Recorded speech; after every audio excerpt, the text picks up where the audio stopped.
Сайн байцгаана уу эрхэм мөндөд үзэгчтэй. Та бүхэнтэй та нарын хайртай ютубер Түмээ маань хүрэлцэн ирсэн байна. Тэгэхээр өнөөдөр Тонти бит хоёр дараачихан үлгэрийг та бүхэнд хүрэхээр хүрэлцэн ирсэн байна. Дараачин маань үлгэр болохоор нэгэн аимшигт үлгэр байгаа. Тонти чи мангаснаас айдгүй. Мангаснаас айдгүй юу? Манай үзэгч нар маань мангаснаас айдгүй. Би бол жоохон бахта мангаснаас амар айдаг байсан. Тэгэхээр өнөөдрийн маань үлгэр болохоор хооги мангастай тулалдсан гэдэг нэртэй үлгэр бахнэ. За тэр хоёул үлгэрд орох уу? За. Цэцэрлэгт хүрээлэнгийн 100 хичнээн сайхан гэж хүүхдийн баяр хөөртэй дуу, аав ээжүүдийн амгалан тайван байдал, наснуудын тухлан суугаа төрөх гээд бүгд л амар тайван. Тонтич зуны саруудад нэг сайхан амарч авахар төлөвлөжээ. Тэр найзуудтайгаа ууланд алхаж, завиар сэлж, дугуугаар хотыг тойрно гэж төлөвлөсөн байв.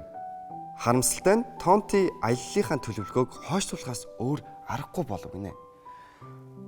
Цэцэрлэгт хүрээлэнд аимшигт мангас бий болсон байна гэж байна. Цэцэрлэгт хүрээлэнд мангас гарч ирсэн гэж байна шүү дээ. Бүхнийг бохирдуулж завааруулдаг тэр мангасын нэр нь хооги гинэ. Тэр бол хогноос бүтсэн мангас.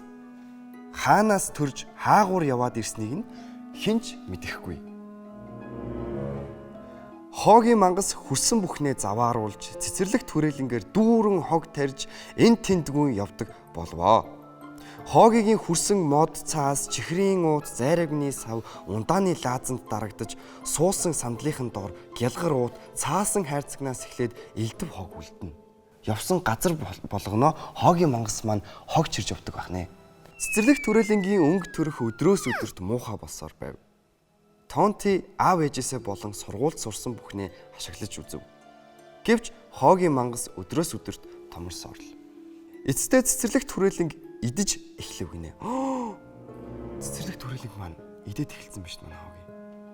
Тонти хотын хамгийн настай савдгийг олж уулзахаар замдаа гарлаа.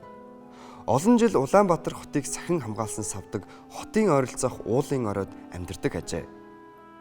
Тонти хонин өнжин явсаар савдгийн гэрт очлоо. Савдгийг хайж байгаа савдгийн гэрээг нэг эцэст нь олж очсон байх нь. Тэр бол хүчрэхэг далавч, махир хошуу, дүрлэг том нүд, хурц хумстай шувуу сахиус байв. Цал буурал болсон шувуу сахиус Тонтигийн ирсэн шалтгааныг сонсоод ийм хэллээ. Хоогийн мангас анх хотод намайг залуухан байхад гарч ирж байсан юм аа. Эхэндээ би ч ялгаагүй чам шиг сандарч байсан. Гэхдээ тэднийг ялах их амархан. Хооги цэвэрхэн орчинд амьдарч чаддаггүй. Тэр хогоор хоолдог болохоор л тэр шүү дээ. Цэвэрхэн орчинд өлсөөд байж чадахгүй яваад өгнө. Тиймээс цэцэрлэгт хүрээлэнгээ цэвэрхэн байлгавал хоогийн алга болох юм шүү дээ гэжээ. Тэгэхээр мангас маань цэвэрхэн орчинд амьдарч чаддаггүй байх юм шүү дээ, тийм ээ Тонти. Тэгэхээр хэдүүлээ байгаль орчноо цэвэрхэн байлгах юм бол хоогийн битийн мангаснууд маань биднээс зайлшгийж хол байх нь гэсэн үг. Хооги тэгвэл яг хаанаас ирсэн юм бэ гэж Тонти савдгаас асуусан гинэ. Хооги хаанаас ч ирдэггүй, хүмүүс бүтээдэг юм гэж хариулсан бэ. Хүмүүс амьдарч амарч буй орчиндөө хог хайвал тэр нь хооги болж хувирдаг юм да.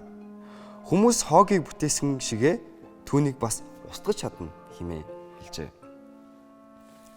Тиймээс чи хүмүүстэй хамтрах хэрэгтэй. Тонти уулнаас бууж цэцэрлэгтээ очлоо.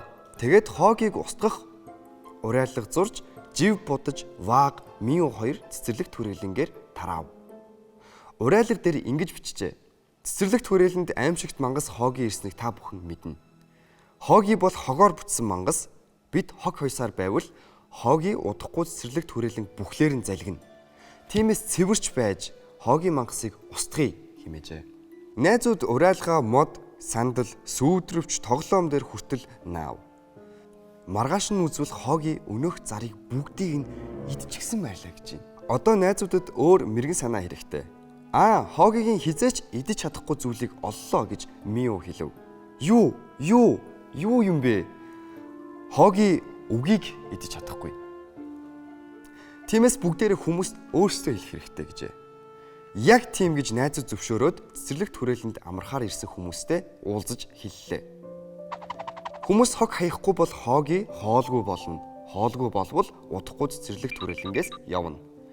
Түүнээс хойш тун удалгүй цэцэрлэгт хүрээлэнд цэвэрхэн саруулхан болжээ гинэ. Хүмүүст мэдэгдээд амаараа харилцсан дамжин хилээд тэгэд манай хоогийн маань яванда усцсан байх нь шүү дээ тонти. Хүүхдүүд хогийн савнд хийж, томчууд хог хайвал орчныг бохирдуулж байгалыг сүйтгэдэг болохыг багчуудаа сануулна. Хог хаяхаа болсноос 10 өдрийн дараа хоогийн цэцэрлэгт хүрээлэнгээс бүр мөсөн явсан юм гинэ. Хоогийн маань усцсан байна. Хоогийн маань явжээ. Мангас маань үгүй болжээ. Цэвэр орчин маань бүрджээ. Найзууд ингэж аимшигт хоогийн мангасыг дарсан юм да.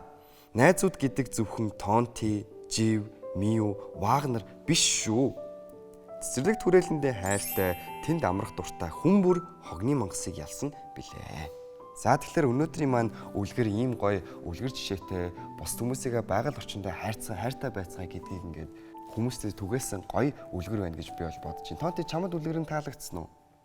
Тэгэхээр хоогийн гихчийн мангасыг гаргаж ирэхгүй тулд байгаль орчноо цэвэрхэн байлгаж цэцэрлэгт хүрээлэндээ тоглохдоо хог энтрээ хаяхгүй тийм ээ. Бусдаа бас ингээд цэвэрхэн байхыг уриалснаар бид хоогийн гэдэг мангасыг өөрсдөөсөө холдуулах нь байна.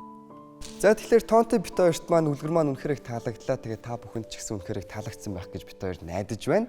Тэгээ дараагийнхаа дугаар дээр уулзлаа. Түр баяртай.